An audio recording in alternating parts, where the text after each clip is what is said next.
ابو زناد نے اعرج سے خبر دی اور ان سے ابو ہریرہ رضی اللہ عنہ نے بیان کیا کہ رسول اللہ صلی اللہ علیہ وسلم نے زکوٰۃ وصول کرنے کا حکم دیا۔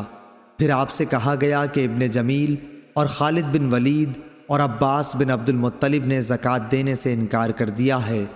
اس پر نبی کریم صلی اللہ علیہ وسلم نے فرمایا کہ ابن جمیل یہ شکر نہیں کرتا کہ کل تک تو وہ فقیر تھا، پھر اللہ نے اپنے رسول کی دعا برکت سے اسے مالدار بنا دیا۔